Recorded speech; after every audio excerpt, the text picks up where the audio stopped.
My name is Kelly Brook, and I'm 43 years old. I don't have any kids from my second marriage. My husband is a kind man who never misses our monthly dates, no matter how busy he gets. He always keeps his promises. I know I shouldn't compare him to my first husband, but I've never regretted my divorce, and I've never regretted getting remarried. This month is our 8th wedding anniversary. My husband reserved a table at a fancy restaurant with a view of the sea. I thought we were going to have a wonderful time, but then I ran into the last person I wanted to see, Jeremy Clarkson, my ex-husband from 13 years ago. We were about to leave the restaurant after finishing our meal when my husband excused himself to go to the restroom. I was admiring the ocean view from the window, thinking about the beautiful moments my husband and I had spent looking at the sea together. Just then, I heard someone call my name. When I turned around, I saw Jeremy. "Hey, what's so beautiful? Do you think a regular ocean looks nice to someone like you, who's basically broke?" "Jeremy, long time no see. Why are you here?" "Why am I here? I should be asking you that," Jeremy said, sitting down in the chair my husband had been using, looking at me as if I was a joke. I put up with those eyes for a whole decade of our marriage. I never thought I'd run into you here. Can someone like you, who doesn't have much money, really eat at a fancy place like this? Can you even afford it, or is this a once-in-a-lifetime thing? It's our wedding anniversary. Ah, I see. Poor people can only come to places like this on anniversaries, huh? I come here often, you know. You're still pathetic. Isn't there someone with you? Yeah, there is. I just sent her to pay. You know, handling money is a woman's job. I thought to myself that he was still the same, always belittling women. Then I saw her his lover from 13 years ago. She had aged quite a bit. Her beauty was half of what it used to be, and she looked worn out from life. I guess Jeremy has been living the good life while his wife suffers. You're still wearing shabby clothes, aren't you? Aren't you embarrassed to dress so poorly? Talking to such a terrible man like him makes me feel sick. I turned my eyes toward the restroom, hoping my husband would return soon, and there he was. He had been watching us for a while as I was talking to another man. Seeing the confusion on my face, he approached us. "Excuse me, do you need something from my wife?" "Your wife? This woman is your wife." "Yes, what do you need?" "You also look poor. I guess poor women always remarry poor men." "Please don't be rude. My husband is a very respectable man." Jeremy snorted in disapproval at my response. "Imph, you must be just a useless broke man then." He glared at my husband. I thought to myself, this man really hasn't changed at all. Jeremy was always very selfish. Although he worked for a big company, it was unclear if he was really good at his job. He was good at sucking up to his boss, though. He blamed his mistakes on his juniors and loudly claimed their achievements were because of his guidance. How he managed to climb the corporate ladder is beyond me, but by the time we divorced, he had become a manager. Jeremy always claimed he was an elite employee, but I never thought of him that way. I graduated from a prestigious university, Jeremy would always brag. Not just any university, but one of those special ones. When I was dating him, I believed his exaggerated stories and thought he was really smart. But when we got married, I discovered that was his only real talent. Plus, he constantly put me down, even though I only completed high school. "Your parents were too poor to send you to university, right? But it's good for you. You didn't have the brains for it anyway. If your family had been rich, you would have had to go to university. But it would have been impossible for someone as stupid as you." "My family wasn't poor. I just wanted to start working sooner rather than going to college." Ah, enough with the excuses. You can't stop making excuses, can you? You're an incompetent woman after all. But it's good for women, isn't it? Even if they're incompetent or stupid, as long as they have good looks, they can get by. If they catch a competent man, they can live well. I never thought he would say such things before we got married, so his change after marriage was shocking. Plus, his parents weren't wealthy landowners. His father was just a director, yet he still looked down on anyone he thought was poor. You really can't do anything right. You're bad at cooking, you can't clean, and you can't even have kids.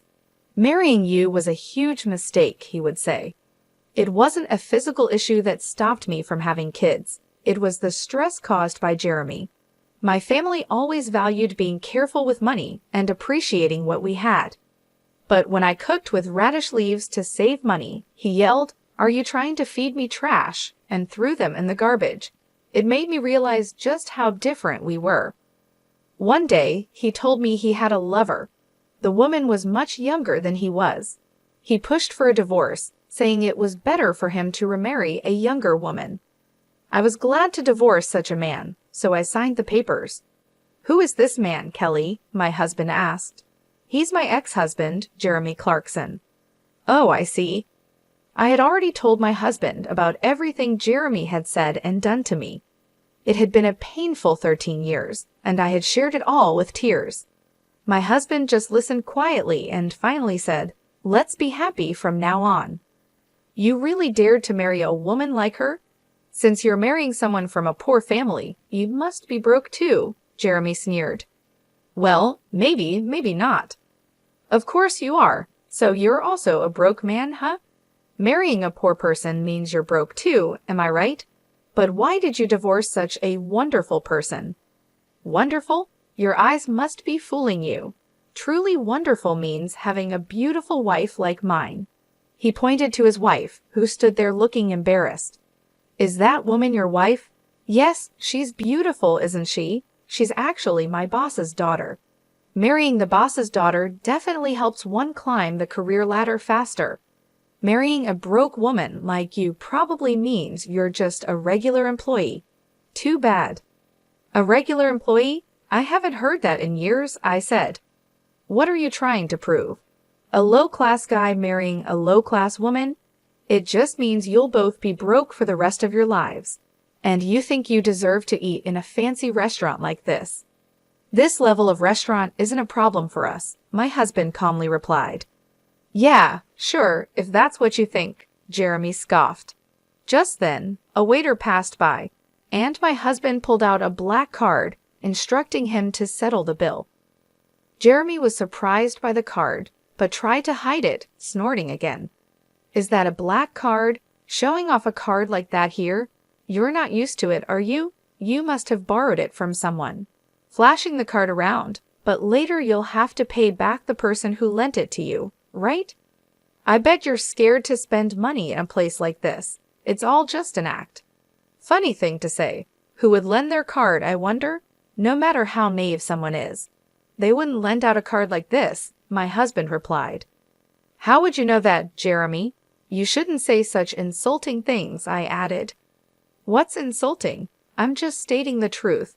There's no way you could be wealthy if you married a poor woman like her." "My wife is poor, you say?" "Yes, that's right. Her family's place is a rundown, one-floor home. You know that, right? Or maybe you were too embarrassed to visit her home, so you went to a family restaurant instead." Meeting her parents at a family restaurant for a marriage proposal is unheard of, but for poor people like you, it's probably normal. A family restaurant, huh? The fact that you thought of that means you must have done it yourself, right? If you hadn't experienced it, you wouldn't have thought of it. "What are you talking about? I'm not short on money. I wouldn't do something so cheap." "Yet you came up with it. I never would have thought of that," my husband said, then turned to me. "Right, Kelly? What about you?" "Well, I think I'd like to go to a family restaurant occasionally, but we rarely get the chance," I replied. "Exactly. You're lying. When you were with me, you were happy to go to family restaurants." "That's because I had never really been to one before." "Oh, I bet. You sure talk big now, coming to a fancy restaurant like this, acting all important." "Maybe that's you. It seems like you don't fit in this kind of place." "What? You think I don't fit in here? There's no way I'm out of place. You're the one who doesn't belong here. Do you even know who I am?" "Why would I know you? If you want me to remember you, just become famous," my husband replied calmly. "I am well known, but I guess it's impossible for someone like you to know me. You think I'm just a regular employee? I'm a manager, not just an employee. A manager, huh? Is that supposed to be impressive? Just then, the chauffeur arrived, greeted my husband politely, and said, "Sir, your car is ready."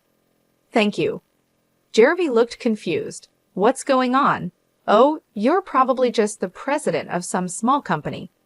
"I work for a major corporation, the Brooke Group, and I'm a manager there." "Oh, so you're still just a manager. Excuse me, you think you're important, but staying as a manager at your age won't get you far." "What? This man works at our company?" "Yes, he's been with us for a long time." "What do you mean our company? You're just an office lady from a small business." "That's right, but I don't have kids or any reason to quit my job." "So you can't have kids? I knew it. Something's wrong with you." "Hey, that's crossing the line." "Kelly is perfectly fine," my husband said, standing up for me. "If she's fine, why can't she get pregnant? Women are supposed to have kids." "I don't need to explain that to you." "You can't say it because it would prove something's wrong with her." "This man is hopeless," Jeremy said. "Yes, he's beyond saving," my husband replied calmly. "This man's name is Jeremy Clarkson, right?" "I understand. He's fired. Kelly, please contact HR." "What? What are you saying? You think you can shock me with that? What company's president are you claiming to be? Are you trying to fool me with this obvious act? Are you stupid?" "Jeremy, my husband, is the president of the Brooke Group." "What? That can't be true," Jeremy exclaimed, but the driver nodded with a look of pity. "Seriously? Is he really our president?" "Yes, and I am his wife and the vice president of our company." "That's ridiculous. How could Kelly from a poor family end up as vice president with just a high school diploma?" "Those things don't matter. Whether someone graduated from high school or college doesn't determine their worth." "That's ridiculous," Jeremy stammered. "I will never forgive anyone who insults my wife," my husband said firmly. "But there's a union. The union will protect us employees." "You're a manager, right? Managers are not union members, so you are not protected by the union. Didn't you know that?" "Seriously?" "Well, you better prepare yourself. Since you insulted my wife, you must face the consequences." Jeremy looked stunned, but my husband didn't care and asked me if we should go. We left the table. That night, perhaps bothered by what happened, Jeremy called, but his tone was completely different from his arrogance earlier. "Kelly, it's been a while." "What do you mean? We already talked this afternoon, Jeremy." "Ah, yes. What can I do for you? Your dismissal hasn't been processed yet." "Ah, you guys were just joking, right? About you being the vice president and your husband being the president?" "No, it's all true. I'm surprised you don't know who your own company's president and vice president are." "But why would you be the vice president?" "Because the best way I can support my husband is by being in that position." "But it's strange. Why would a high school graduate be the vice president?" "It's not strange at all. I only graduated high school because I wanted to start working early. But after we separated, I earned a college degree." "Huh, really?" "Yes, there are schools you can attend from home." "So you really are the president's wife?" "Yes." "How did you manage to marry the president? When did you get married?" "We got married after I divorced you. I met the president soon after, and we dated for about 5 years before getting married." "Married? Why would the president take an interest in someone like you?" "Stop being so rude." "Oh, sorry. Connections are strange, aren't they? I just happened to meet the president. But even so, why would he marry someone broke like you? Is he a philanthropist?" "No one marries for charity." "If he's not a philanthropist, did he marry you to make you his slave?" "Maybe today you got lucky and got taken to a fancy restaurant, but usually you must be having plain meals and living a difficult life where you can't even buy what you like, right?" "Why would you think that? That's not true at all. You're the only one who would do such a thing. There's no way you could marry such a rich man." "Why do you think so?" "Rich people have connections with politicians and other wealthy people." If a poorly raised woman like you shows up at their parties, it would embarrass the president. Or maybe he lets his mistress attend those instead. You're making wild assumptions. If you keep looking down on me like this, you'll truly regret it. I'm just concerned for you. A woman with a poor upbringing like you marrying a rich man like the president will only suffer. A regular employee's husband would suit you better. Marrying someone richer than me, you must be a foolish woman who can't see ahead. Who's the fool here? If you called just to say that, I'm hanging up. No, wait, I'm not trying to insult you. It's just true that you come from poverty, and that can't be helped. Thinking I'm looking down on you for that is completely wrong. You say I come from a poor family, but my father is wealthy. Your family is poorer than mine. I didn't mention it back then because of your pride, but your family home isn't even half the size of mine. Your father is just a department head, and you're still just a manager. That's not true. When I proposed to you, you were living in a small single-story house. That was because we were renovating our home at the time. We had stored all our belongings elsewhere, and it was just a temporary residence. There was no need to move to a big house. My mother said so. That can't be true. You don't have to believe it, but since the renovation is finished, even if you say you want to visit my parents' home, you've stubbornly refused to go again. I couldn't tell you the truth. Who would want to visit such a poor, run-down house? You really are hopeless. Then I'll send you a picture. This is my family home. You'll see from the picture. I sent a photo of a large mansion. That's my house. I lived there for a while after our divorce.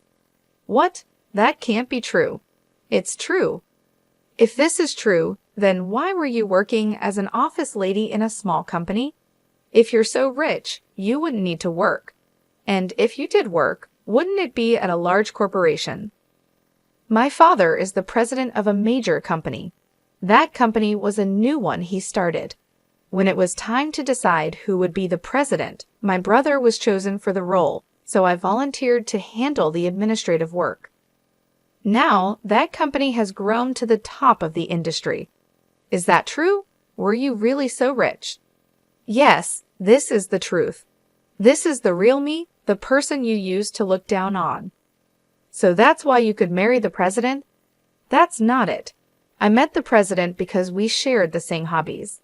We met through our interests and hit it off. He didn't know I was from a wealthy family, and I didn't know he was the president. So you're at the company where I work because of that. How long have you been at that company? I joined right after our divorce. I had a connection by chance. Why? When you were with me, you were just a clerk at your brother's company. After we divorced, you changed jobs. That's right. My brother's company grew a lot, and he told me it was time to do what I love. So I decided to pursue what I always wanted to do. Then, just as a senior position became vacant, they offered me the job. But at that stage, I still had no connection with the president. He was still someone high up, out of reach. I don't understand.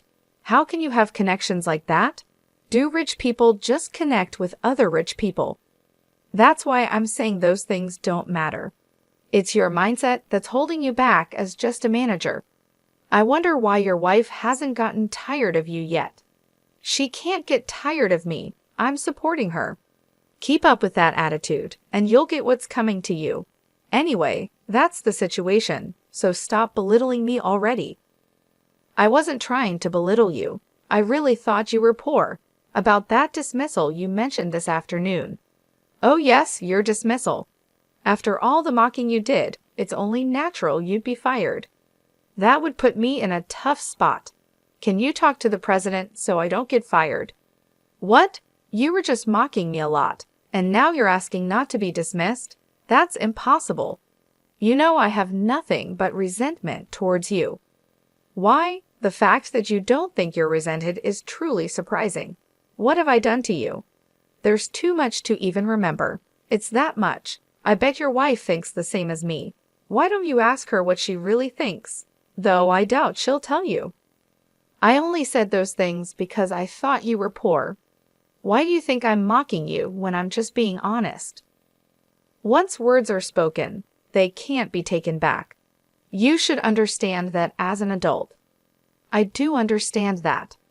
Then you should understand why you're being dismissed, right? No, I don't understand at all. Please, I'll be in trouble if I'm fired. If it were just about this afternoon, the president might have overlooked it, but then you had to call and ask all these questions. My husband is here now, frowning. He really thinks you're hopeless. Maybe you should just give up. There's no saving you. No, if the president is right there, why can't you just say something? It's only natural for a husband and wife to be together. Besides, you didn't ask if someone was with me, did you? That's true, but you've made things worse for yourself. You mocked not just me, but my parents and my husband too. Look, I didn't think you'd get this angry. Please forgive me. If I had known you were wealthy, I wouldn't have said such mocking things. I won't say them again. Please forgive me.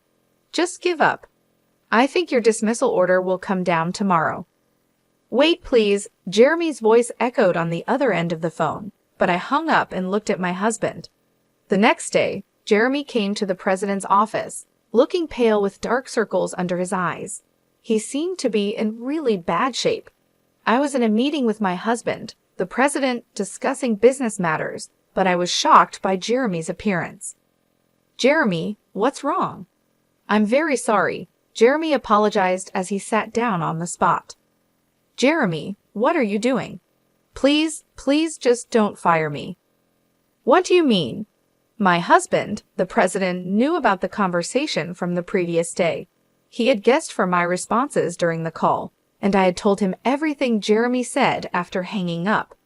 As a result, his impression of Jeremy was very poor, and his anger was even greater than mine. I am truly sorry. I didn't know your wife was from a wealthy family. I think she is a perfect match for the president's wife. I also heard she graduated from university, even if it was through correspondence. She's a hard worker, unlike my own wife. So you decided she wasn't good enough for you and got rid of her, right? Jeremy looked up at the president, wondering how he knew such a thing. Of course, I've told my husband everything. We're married after all. Or do you and your wife not talk about your pasts? No, it's not like that. But that was a long time ago. I was young then. I thought Kelly was just a poor man's daughter, so I thought it was okay to have a mistress. How does it come to that? Is that why you think it's okay to commit sexual harassment or abuse your power? What do you mean? Don't tell me you haven't done it. There are complaints from your female coworkers. They say if our company doesn't handle it, they'll go to the police. Our company was just discussing what to do about it when your disrespectful remarks came yesterday. It's really hopeless, isn't it? That's right. I wouldn't have thought you were actually harassing or bullying, but after seeing you yesterday, it seems all too true. You don't even see women as people, do you? You think they're below you. No, I never. Even if that were true, firing me would be too harsh. Please show some mercy. Well, you do have a family. If you were fired, you wouldn't be the only one in trouble. That's right, exactly. My husband smirked and looked at me. So what do you think, Kelly? How about sending Jeremy to our Michigan? Wait, what? The Michigan is in a region with very few people and is practically unsustainable as a company. The former president, who came from that town, established the branch there to help the local people, but it's a lonely place with just one employee. The previous employee reportedly went mad from the loneliness. We want you to turn that branch around in 5 years. If you can do that, we'll bring you back here. Of course, if you can't, you'll spend your retirement in Michigan. Thank you, I appreciate it, Jeremy said, thinking it was an act of mercy from the president. He set off for the Michigan, but both my husband and I knew it was an impossible task. Working alone for a small number of town residents, it was clear there wouldn't be any profit to be made. Jeremy moved to the branch all motivated, taking his mistress, who had become his wife, with him. But she soon grew unhappy with the cold and isolation, and eventually she reached her limit. Jeremy's salary dropped significantly, and despite being called the branch manager, his pay was minimal. This led to daily arguments with his wife. Although he boasted that if he turned things around in 5 years, he could return to the head office, his city-bred wife didn't believe him. She left divorce papers behind and went back to the city. Jeremy tried his best for a year, but no matter how hard he worked, the population didn't grow, and no profits came. Eventually, he realized that no effort would change anything. In 2 days, he submitted his resignation. After leaving the company, Jeremy contacted his wife, but by then, she had found someone new. Not only was Jeremy ignored by her, but he was also beaten up by her new partner and ended up in the hospital. After being discharged, Jeremy looked for a job, but at his age, he found nothing and life became harder for him. He ended up living in a shabby, run-down apartment, and the only job he could find was as a nighttime store clerk. The man who had once boasted of graduating from a prestigious university now stood alone in a store at night. As for me, I continued to be cared for by my kind husband, enjoying another wonderful date this month. Marrying him changed my life so much, and I'm grateful that Jeremy and I divorced.